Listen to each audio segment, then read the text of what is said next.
நம்ம வந்து இன்னைக்கு என்ன சமையல் பண்ண போறோம்னா நம்ம வந்து கொத்து பரோட்டா எப்படி போடுறதுன்னா நம்ம பார்க்க போறோம். வாங்க வீடியோக்குள்ள போய் எப்படி இருக்குன்னு பாருங்க. முதல்ல நம்ம அடுப்பு ஆன் பண்ணிக்கலாம். நம்ம முதல்ல அடுப்பு ஆன் பண்ணி வச்சு சட்டி சூடான உடனே கடலை எண்ணெய்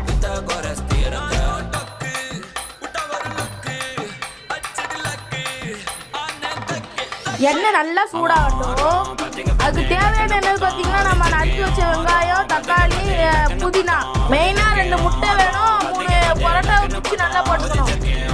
எண்ணெய் சூடாயிடுச்சு, இந்த 3 போட்டுக்கலாம்.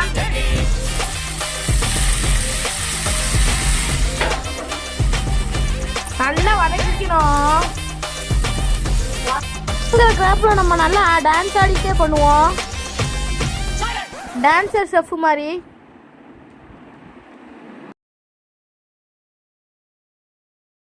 நல்லா கருநீரை வர மாதிரி வதக்கிக்கலாம்.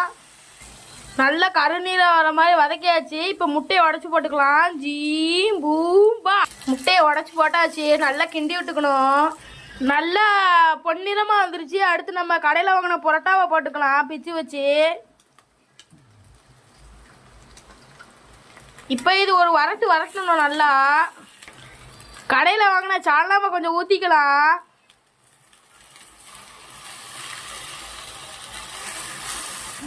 இப்போ நம்ம கொத்த வேண்டிதான். கொத்த ஆரம்பிக்கலாம். நல்லா கொத்துங்க. கொத்து பரோட்டா கடையில் வாங்கின மாதிரி நம்ம ரெடி. வாங்க பார்க்கலாம். ஃபைனல் லுக் இதுதான். நம்ம கடையில் ரோட்டில் வாங்குற கொத்து பரோட்டா 100 ரூபா. நம்ம வீட்டில் வெறும் 50 ரூபா செலவில் சூப்பராக செஞ்சிடலாம். டேஸ்ட் சும்மா அல்டிமேட்டாக இருக்குது காய்ஸ். கொத்து பரோட்டாவோட சூப்பராக டேஸ்ட் அப்படியே அல்வா துண்டு மாதிரி இருக்குது காய்ஸ்.